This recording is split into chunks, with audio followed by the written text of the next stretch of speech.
Barkha, some very big news points coming out of that briefing by the National Security Advisor. Just take us through them at this point. The Prime Ministers accepting each other's invitations, but also making it very clear that no dates were being discussed just now, but also making it very, very clear that line of control tensions had to improve before a broader dialogue could even be thought about.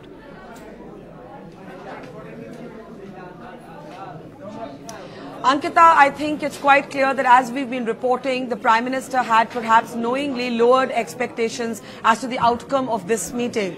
The fact of the matter is that there has been no joint statement, no joint press appearance. In fact, the National Security Advisor of India and the Foreign Secretary were briefing both Indian and Pakistani journalists here, and there will be a similar briefing, of course, now by the Pakistani Foreign Secretary. The big picture, of course, is just the fact that this meeting took place with a kind of political pressure and pressure there was from sections of public opinion, especially for Indian Prime Minister Manmohan Singh. It was a meeting that was described as necessary and useful at this point. When I asked Shiv Shankar Menon, our National Security Advisor, whether they got any specific assurances from Nawaz Sharif on the issue of terrorism, he said it was too early to say whether they were satisfied or not, that this would actually have to be assessed over the next few months. India did focus on terrorism. India focused on the elusive justice for the 26/11 attacks. India brought up the funding of the Jamaat-ud-Dawa, that's Hafiz Saeed's organization, a front for the Lashkar-e-Taiba by the Punjab government. The Pakistan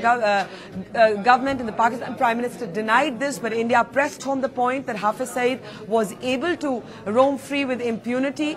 Also, both Prime Ministers accepted each other's invites to go to each other's countries, but no dates were set yet. In fact, Shiv Shankar Menon told me in response to a question that there's not even a decision on when the next round of talks may take place between India and Pakistan.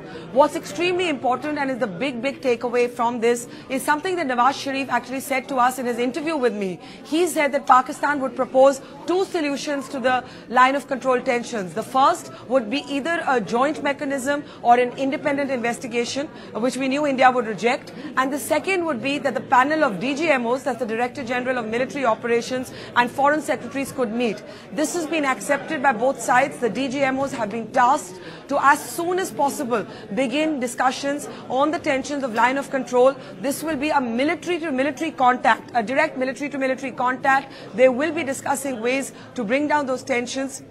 And India has made it clear that these tensions have to come down before a next meeting takes place. This is the big picture emerging at this point. And let's take this back now to our panel. We have here, as we broadcast from New York, right after that 1-hour meeting between Manmohan Singh and Nawaz Sharif has ended, Manishankar Iyer of the Congress Party, Seshadri Chari of the BJP, and General VP Malik, former Army Chief. Let me get the political reactions first. Actually, I'll get General Malik first because politicians tend to argue a lot. General Malik, after the terror attacks in Jammu, you said you changed your mind about whether these talks should happen. The talks don't seem to have fallen into the trap of the usual sensationalism, of the usual hype. You've heard what Shankar Menon has said. The DGMOs to meet on LoC tensions. Is this the best outcome we could hope for, given everything that's been happening? General Malik. Barkha, I have some important observations. Firstly, about the DGMOs meeting. I'm not against the DGMOs meeting each other, but I'm afraid that is not going to get us anywhere. Cross-border terrorism is not only a military problem, it is a politico-military problem. You mean to say that the people who are crossing the border, it's only the military who can stop them? So I'm not satisfied with asking the DGMOs and hoping that they will be able to stop all the infiltration that takes place along the line of control. It is, please let us recognize that this is a politico, in fact a major political problem and less military problem. If you have Hafiz Saeed running around, if you have all the training camps on the other side where all these people are being trained, if you do not close them down, how do you expect the DGMOs standing on the line of control to say that DGMOs can investigate and can come to a solution of 1 intrusion, 2 intrusions or 3 intrusions?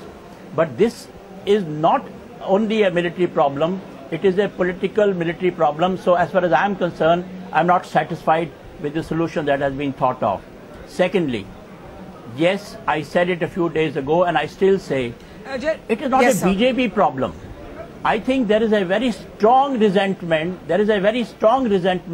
and anger in Indian public, which I feel has not been conveyed adequately during this meeting from whatever I have heard, including the NSA's briefing. So therefore, let's not make it Congress versus BJP, UPA versus NDA. I think you have to realize what is the feeling amongst the public in mind, and also in the military, what they have in mind. The third thing that I have is that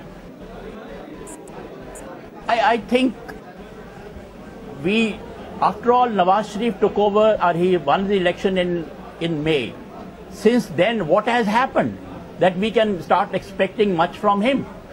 In fact, my impression is that the elected government, including the Prime Minister, they are probably the puppets in the hands of Pakistan Army and the jihadis, and that is what is coming across. So I'm afraid I'm strongly worded statement from me, but I can't expect anything from this meeting which has taken place.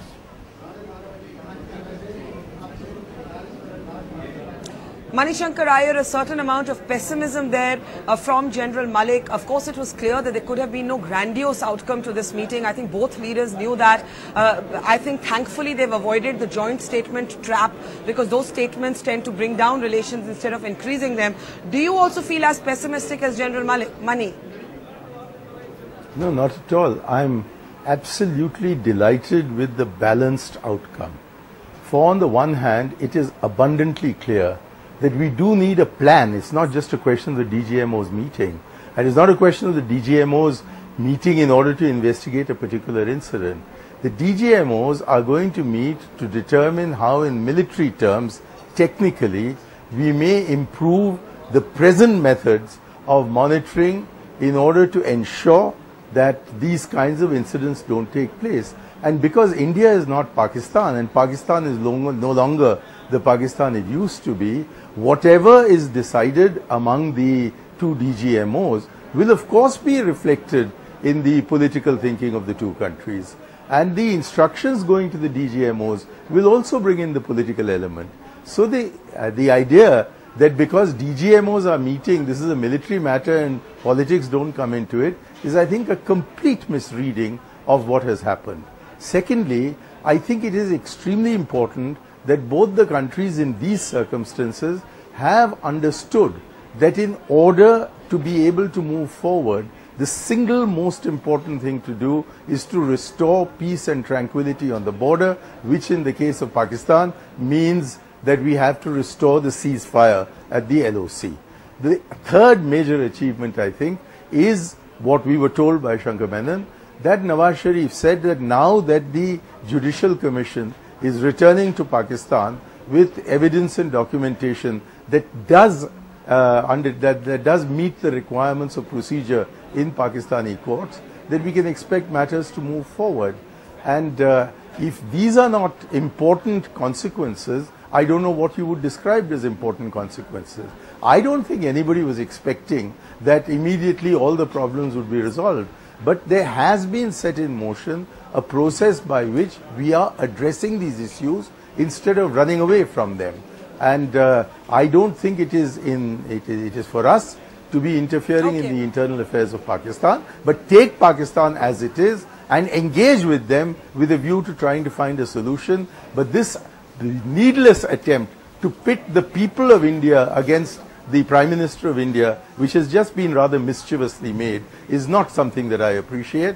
I do believe that the BJP has been behaving in an extremely irresponsible manner, and if there is a village gossip spreading rumor from door to door, that village gossip's name is Narendra Modi. His behavior this afternoon was utterly unacceptable. He's a totally uncivilized man and unfit to be the Prime Minister of India.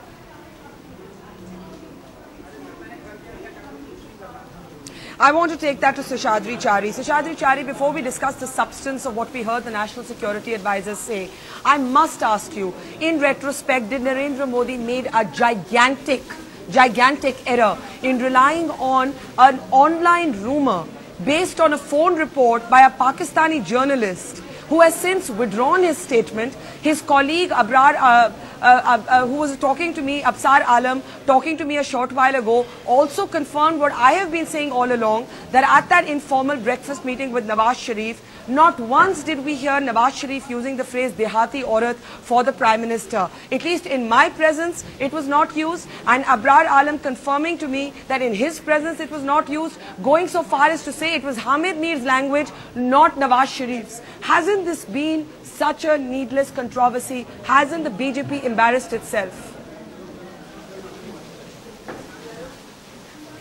No, if Hamid Mir's statement which he made in the first place is not to be believed, I don't understand why we should believe his second statement, which was made almost 5 to 6 hours after the first statement.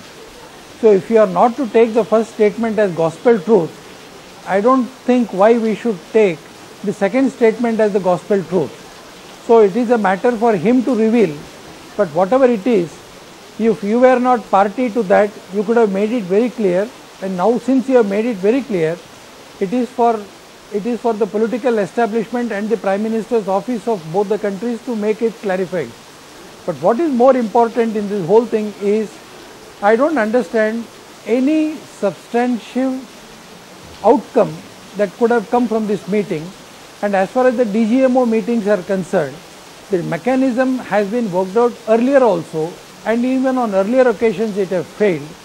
If both the governments are serious to tackle that issue now, they are free to tackle that issue now. But what is more important is, what I find, or what the impression that I get from the NSA's press conference, is that Pakistani side is probably taking away more from the Indian side rather than the Indian subdued response to the meeting. Therefore, this meeting has really not come out very well for the Indian side. Unfortunately, the Prime Minister could have taken a leaf out of somebody else's book and not met the Prime Minister directly and allowed our Foreign Minister or our NSA to have meetings at the appropriate level with the Pakistani counterparts. And if we were not prepared to talk to them as neighbors across the border here, I don't understand why we had to go all the way to New York and make a talk and then come out with nothing substantial. So I think it is a wasted time, wasted meeting. We have missed an opportunity to tell what we really think about all that is happening on the border.